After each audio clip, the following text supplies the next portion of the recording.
요리해서 조리 둘러서 조리해가지고 조리하면 되는데. 정말 벙어리야? 뭔 싱그러. 그럼 엄마처럼 잔소리는 안 하겠네? 자, 오늘은 철부지 꼬마 상우가 시골의 외할머니 댁에 맡겨지면서 벌어지는 이야기, 왠지 친숙한 느낌이 드는 집으로라는 제목의 영화를 소개해 드리겠습니다. 영화의 초반부에서 이미 상우가 얼마나 버릇이 없는 아이인지 구체적으로 드러내면서 시작하는데요. 관객으로 하여금 이 말썽쟁이 꼬마아이가 대체 무슨 일을 벌일까라는 의문을 들게 해주는 좋은 출발점이라는 생각이 듭니다. 두면 지가 알아서 먹을 거예요. 상우야 인사드려. 외할머니셔. 그게 뭔데? 인사 안 해? 상우 너 할머니 말씀 잘 듣고 얌전히 있어야 돼. 알았지? 아무튼 그렇게 할머니 댁에 맡겨진 상우는 본격적으로 할머니에게 짓궂은 행동을 벌이기 시작합니다. 따고! 에이? 벙어리 평신, 귀머거리 평신.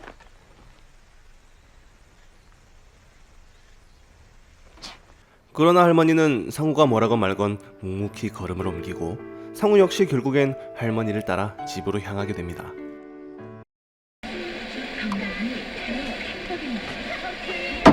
덩그러니 놓인 TV는 당연하게도 아무런 채널도 수신하지 못하는 상태였고, 상우는 할머니가 꺼내준 과자를 외면한 채 가져온 휴대용 게임기로 심심함을 달래기 시작하죠.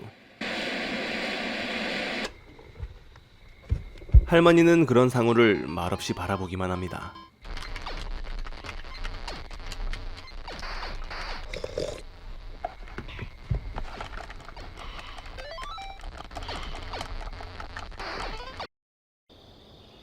산속에 덩그러니 놓인 이곳에서 할머니의 일과는 단순한 노동의 반복입니다. 편찮은 몸을 이끌고 직접 물을 길어오는 것부터 해진 물건들을 직접 수선하거나 아궁이에 불을 지펴 식사를 준비하는 것까지 말이죠.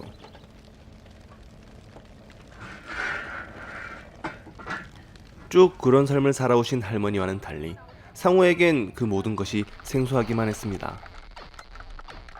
그의 무료함을 달래줄 수 있는 유일한 건 바로 자그마한 게임기가 전부였죠.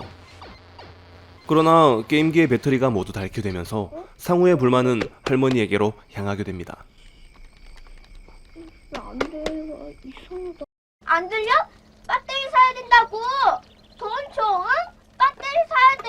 돈 줘, 돈! 배터리를 사주지 못하는 할머니에게 온갖 심술을 부리는 상우.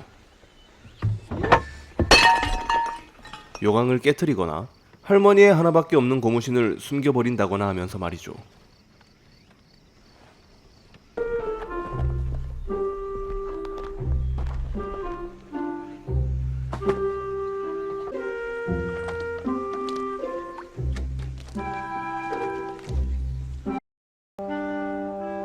그리고 할머니의 은비녀를 훔쳐 그걸로 대신에 배터리를 사려고 하지만 이런 자그마한 시골 동네에서 게임기에 맞는 배터리를 구하는 것은 쉬운 일이 아니었습니다.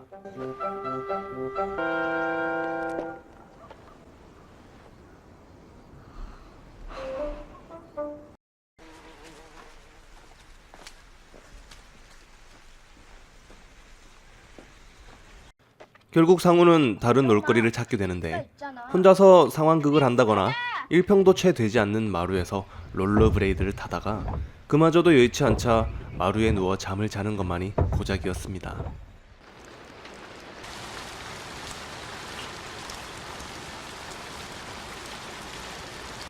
그렇게 시간이 흐르면서 상우는 문득 할머니 머리에 꽂힌 숟가락을 발견하게 됩니다. 상우에겐 이 모든 것이 생소한 일이었습니다. 한 번의 화도 내지 않고 묵묵히 자신을 챙겨주는 할머니. 그리고 자신을 위해 본인조차 평생 몇 번 드셔보지 못했을 닭 한 마리를 선뜻 내어주시기도 하였죠.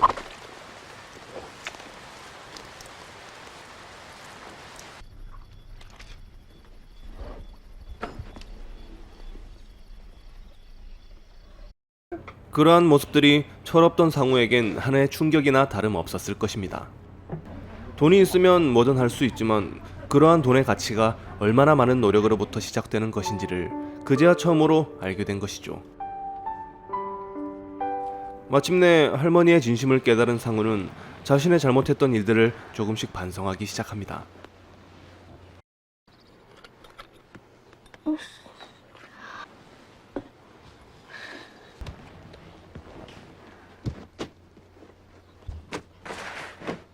그리고 손이 닿는 것조차 싫어했던 처음과는 달리 꽤나 친해진 모습을 보이기도 하죠.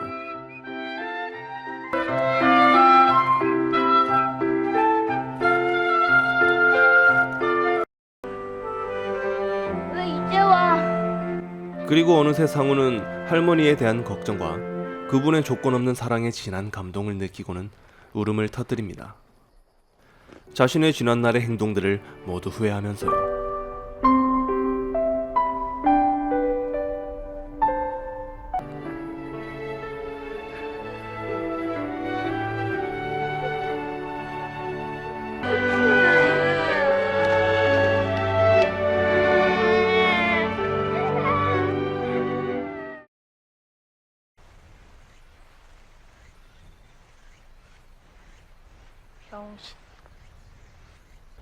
영화 집으로는 전형적인 시골 깡촌의 모습을 보여주고 있습니다. 그런 심심한 주제 속에 상우라는 캐릭터를 집어넣음으로써 우리는 흔히 말하는 세대 차이라는 것을 느낄 수가 있습니다.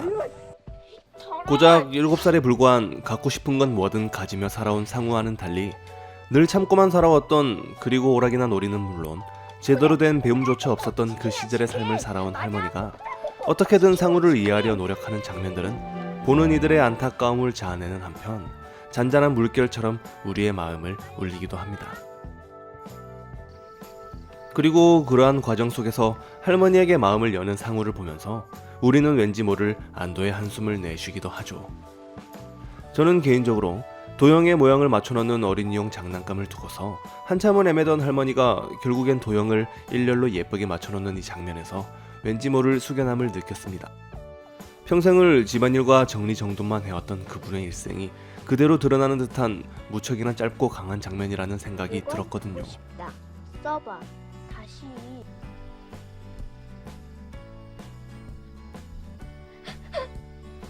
내가 쓸어서 그런가 봐. 말도 안 듣는 녀석 긁어주느라 고생 많아. 어느덧 상우는 엄마와 함께 다시금 집으로 돌아가게 됩니다. 상우는 떠나가기 전 할머니에게 자신이 놀이용 그림을 전해주는데요. 거기엔 말을 하지도 글을 쓰지도 못하는 할머니가 자신에게 보낼 수 있는 주소가 적힌 여러 장의 편지가 있었습니다. 그리고 할머니와 상우는 각자의 집으로 향하는 것으로 영화는 끝을 맞이합니다. 사실 영화의 제목이 의미하는 바는 그다지 추상적인 것을 의미한다고는 생각하지 않지만, 개인적인 견해로는 이 집으로 간다는 뜻이 영화를 바라보는 우리가 한 번도 겪어보지 못했던 그 시절로 함께 간다는 것을 의미하는 게 아닐까요? 집이라는 것은 우리에겐 가장 편안한 장소를 의미하는 만큼 때묻지 않은 순수한 그 시절로 돌아간다는 그런 뜻이 있지 않을까라는 재미난 생각을 해봅니다.